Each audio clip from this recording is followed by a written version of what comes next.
Bonjour et bienvenue sur la chaîne Puppet Comics. Aujourd'hui, nous allons voir ma nouvelle lecture qui est un sacré coup de cœur, édité chez Akileos. Je voulais vous parler de Piracy. Assistante. Donc Piracy, c'est un livre qui a été édité en 2022 par Akileos Éditions. Akileos Éditions, à qui l'on doit Weird Science. Merci assistante. Et à qui l'on doit exactement aussi une BD franco-belge de grand renom, Bloc 109, dystopie sur la Seconde Guerre mondiale. Mais ça, on le verra dans une prochaine vidéo. Donc Piracy, c'est quoi? Ça regroupe un recueil des histoires de Entertainment Comics basées sur la piraterie. C'est pour ça que ça s'appelle Piracy, piraterie, hein, en anglais. Et donc la particularité de ce recueil, et ce qui a été vraiment bien fait, c'est qu'on a l'éditeur à garder les couvertures originales colorisées. Voilà, elles sont à la fin du recueil. Allez, assistante, montrez-nous. Donc ça, couverture du 1, couverture du 2. Après, les autres couvertures, s'il vous plaît, assistante. Les couvertures du 3 et du 4. Est-ce qu'on peut avoir les prochaines aussi? Les couvertures des 5 et 6. Et la couverture du 7. Alors, comme on pourrait le croire sur le recueil, il ne pourrait s'agir que d'histoires de pirates entre le 16e et le 17e siècle.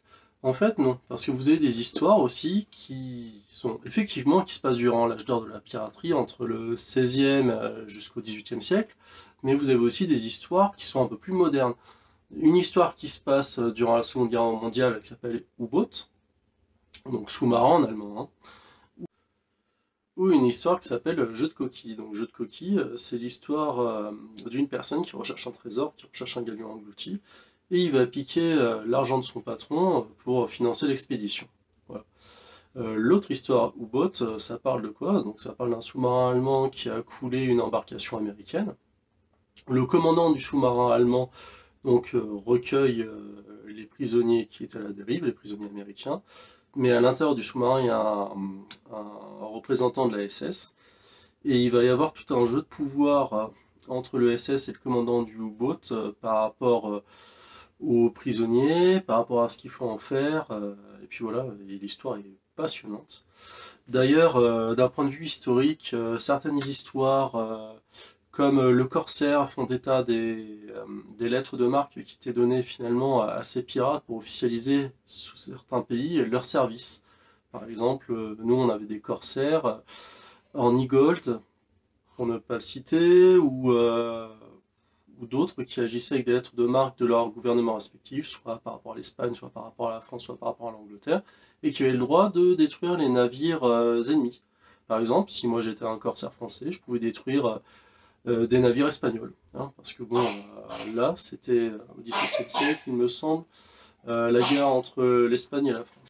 La structure de l'histoire dans ce recueil est souvent la même. Il s'agit de quelqu'un qui peut être envieux, qui avide de richesse, avide de pouvoir, qui brigue le commandement d'un navire, et qui va mettre tous les moyens à sa disposition, et surtout les plus vils, pour arriver à ses fins. Mais, Comics Code Authority oblige, et histoire moralisée aussi, finalement, ces choses bien mal acquises ne dureront pas. Et donc finalement, le personnage se retrouvera soit mort, soit dans une grosse difficulté à la suite des événements. Il y a une histoire qui est très cocasse, qui s'appelle le chef pirate, ou quelque chose comme ça, où finalement c'est quelqu'un qui est constamment harcelé par sa belle-mère, il en a tellement marre qu'il prend finalement le commandement d'un bateau pirate, qui est un pirate aigri, honni, et finalement, en agrippant un autre bateau, il fait défiler les passagers, et qu'est-ce qu'il voit? Sa belle-mère, et alors là, il n'est plus rien, et il revient à terre, moqué par ses confrères pirates. Voilà, donc c'est plutôt intéressant, mais ce que je trouve aussi, c'est qu'il y a une approche historique qui n'est pas à nier. Finalement, dans certaines histoires, on a des procédés qui ont été véritablement utilisés. D'ailleurs, je peux vous conseiller la chaîne de Nota Bene qui a fait 2 vidéos sur la piraterie. une vidéo sur la vie de pirate, qu'est-ce que c'est, et une vidéo sur l'âge d'or de la piraterie, donc pour expliquer un peu ce qui se passait. Non, dans cette vidéo, j'ai retrouvé exactement pareil que pour certains récits, le fait que les pirates prenaient des sloops. Un sloop, c'est quoi? Bah, c'est un navire qui a une voile et un foc. Un foc, c'est la petite voile qui est devant. Donc, c'est-à-dire un navire à un mât avec une voile triangulaire et un foc à l'avant. Et donc, ces navires étaient petits mais légers et pouvaient aborder les gros navires marchands qui manœuvraient beaucoup plus lentement. Et donc ça, on le voit aussi dans ces séries. On a aussi la mention de certains personnages célèbres. On a le capitaine Lafitte. On a aussi Barbe Noire. Et donc je trouve ça intéressant parce que finalement, même si c'était de la lecture un peu fantasy, pas non plus trop recherché au niveau historique, on a quand même quelques références qui ont été quand même vérifiées. Et ça, c'est intéressant. Autre point qui pour moi fait l'intérêt de ce recueil, finalement, ça sera le deuxième sur le troisième point, c'est que ces histoires sont très progressistes. Finalement, ça a été publié entre 54 et 55, il y a à peu près un an de publication. Et ce qu'on peut voir, c'est que durant ces années-là, on était au début de la lutte pour les droits civiques pour les Afro-Américains. Et sur certains récits comme l'esclavagiste, le négrier, ce genre de choses, on avait donc des histoires qui montraient l'esclavage, mais qui montraient aussi comment on arrivait à aider les esclaves à fuir, ou quelles étaient les conditions des esclaves. Là, il y a quelque chose qui est absolument horrible dans une de l'histoire, c'est qu'un des bateaux pirates est pris à partie par un navire anglais, ils commencent à lui tirer dessus, et qu'est-ce qu'ils font des esclaves pour montrer que finalement ce n'étaient pas des esclavagistes? Ils attachent tous les esclaves à une ancre, ils lâchent l'ancre avec tous les esclaves à son bord, et hop, plus d'esclaves, tous noyés, et donc quand ils sont arraisonnés, ils peuvent repartir parce qu'ils n'ont pas finalement d'esclaves à l'intérieur. Autre chose aussi, c'est super horrible, autre chose que j'ai pu voir également, c'est le fait de se faire shanghaïer. Alors se faire shanghaïer, c'est quoi? Voilà, ça fait écho finalement à la publication d'un comics Shanghai Red. Se faire shanghaïer, c'est se faire embarquer de force. Et il y a plusieurs récits dans ce recueil qui en parlent. Il y en a notamment deux. Embarqué de force et un autre... non, voilà, c'est ça. Embarquement immédiat, notamment lui. Et le négrier, qui parle de gens qui, contre leur gré, se sont fait kidnapper et sont sur le bateau devant le fait accompli et devant faire les tâches des différents matelots. Et ça, c'est aussi la réalité historique. Donc je trouve que par rapport à des récits qui datent des années 50, c'est historiquement très intéressant. Les récits étaient très progressistes parce que ils faisaient écho à ce qui se passait actuellement avec la recherche des droits civiques des Noirs. Finalement, en montrant, et le Comics Code aussi allait dans ce sens-là, qu'il ne fallait pas dénigrer ni la religion, ni la race. C'est ce qui est marqué dans le Comics Code, hein. C'est pas moi qui m'exprime de cette manière, ça a été traduit en français comme ça par le Comics Code, mais c'était intégralement écrit par le Comics Code. D'ailleurs, je vous invite, et je le mettrai aussi dans la description, un article très intéressant du Comics Code et de pourquoi le Comics Code, pourquoi les origines du Comics Code dans les comics, sur le blog Super Pouvoir, et je vous conseille, c'est un article en 10 parties, je vous le conseille fortement. Ainsi, et comme je vous le disais pour le côté historique, la chaîne Nota Bene, j'ai fait quelques recherches aussi sur Lumi et sur Wikipédia. Emilien, si tu regardes cette vidéo, t'as le droit de te moquer, hein, t'as raison. Voilà, donc pour moi, ce recueil est très intéressant. Et ce que je voulais vous dire, c'est que sur les pages 5, 6, 7, sur la page 5, regardez, vous avez les macarons Comics Code Authority, 6 et 7. Donc ces ouvrages ont été approuvés. Et je vais faire une petite parenthèse sur le Comics Code Authority. Alors le Comics Code Authority, c'est quoi? C'est finalement, pour pouvoir être publié, il fallait respecter certaines règles. Et certaines règles, bon, je vais vous en citer pêle-mêle pour ce qui nous intéresse là. Dans Piracy, vous allez avoir des scènes de violence qui ne sont plus montrées explicitement. De même, je l'ai déjà dit sur tout ce qui est religion et race, pas le droit de les dénigrer. Tout ce qui était violence sexuelle, tout ce qui avait rapport au sexe et tout ça, c'était comment dire, interdit. Et tous les ouvrages qui ne respectaient pas ce code ne pouvaient pas être publiés. Voilà, alors, quant à savoir si ça a bien été appliqué ou autre, là dans Piracy, ce qui est bizarre, c'est que c'est sur les 5, 6, 7, et le Comics Authority est entré en vigueur le 26 octobre 1954. Donc c'est étonnant que sur les 7 recueils, il n'y en ait que 3 qui qui ont été approuvés par le Comics Code Authority. Alors, peut-être que ça a été long à se mettre en place, cette petite censure ou autre. Bon, enfin bref, j'en sais rien, mais moi je trouve ça bizarre que ça a été seulement appliqué sur les 3. Après, il faudrait fouiller un peu plus pour voir comment ça a été appliqué, pourquoi, c'est un autre débat, ça va être un peu plus long. Et ce sur quoi je voulais revenir et qui est très intéressant, c'est pourquoi le Comics Code Authority. Et donc ça fait écho, finalement, là on est post-seconde guerre mondiale aux États-Unis, il y a un psychiatre de renom qui s'appelle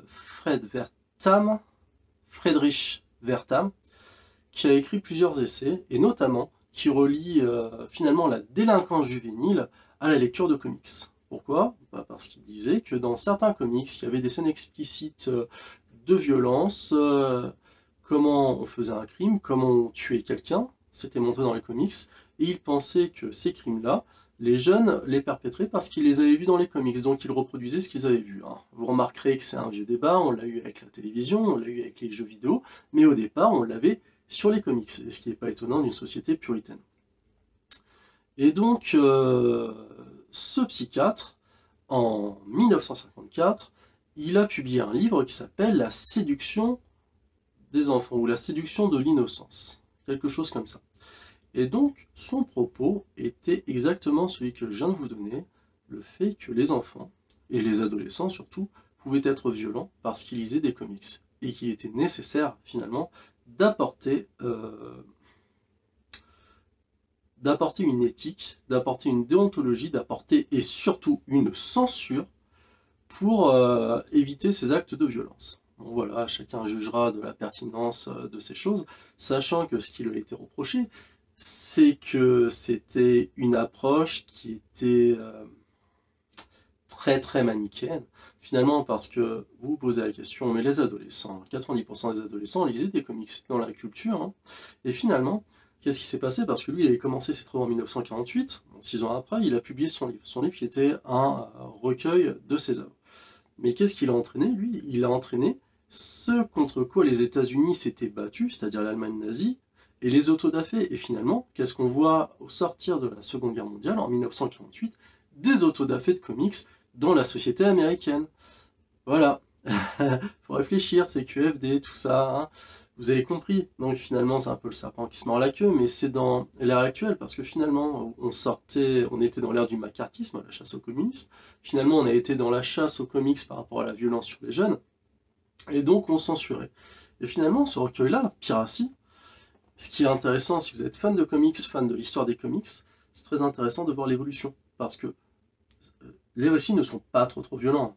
Nous, à notre sens, on a vu pire, parce que bon, la Comics Authority, hein, pour info, en 2011, c'était terminé, mais bon, ça... Voilà, c'était surtout appliqué entre les années 50 et 60, à partir des années 80-90, hein, Frank Miller, Dark Knight, tout ça, vous avez vu, ça aurait jamais pu passer à la Comics Code Authority. Enfin bref, tout ça pour vous dire que ce recueil est très important pour avoir non seulement une idée de l'atmosphère qui régnait aux États-Unis en ce temps-là, mais de voir aussi progressivement la censure prendre le pas. Prendre le pas sur des récits qui sont moralisateurs, sur des récits qui ne montrent pas la violence. Et c'est... Comment dire? On sent que ça vieillit. Moi j'ai lu, après j'ai lu en 2-3 jours, parce que c'est vieux, hein, c'est vieux. Les planches sont vieilles, la couverture est très très belle, et il y a plusieurs dessinateurs, plusieurs scénaristes, mais on va dire que c'est vieillot, hein. Faut aimer. Mais moi j'adorais cette lecture parce que c'est un témoignage de ce qu'on pouvait voir. Et je pense que l'éditeur Aquileos a fait du bon travail en nous proposant cette lecture. Alors je sais pas si elle a été vendue à beaucoup d'exemplaires, et puis je travaille pas non plus pour Aquileos, hein. Celui-là c'est ma tendre et douce qui me l'a offert pour la Saint-Valentin. D'ailleurs je la remercie. Et voilà, moi je vous conseille fortement cette lecture. Alors, attention, parce que maintenant vous allez pouvoir en gagner un qui est neuf sous ses lots. Pour la petite histoire, je me l'étais acheté, mais comme ma copine me l'avait offert pour la Saint-Valentin, donc j'ai un doublon. Et donc ce doublon, je vais vous le faire gagner. Vous le faire gagner en allant sur quoi? Vous allez aller sur Instagram pour répondre à ma question. Et le premier qui répondra correctement à ma question, je lui demanderai ses coordonnées postales et je lui enverrai. Donc attention, on se concentre. Petite question. En fait, il va y en avoir deux. Première question. Quelle série récente, qui fait à peu près 4 saisons, s'attache à l'atmosphère des pirates du XVIIe siècle?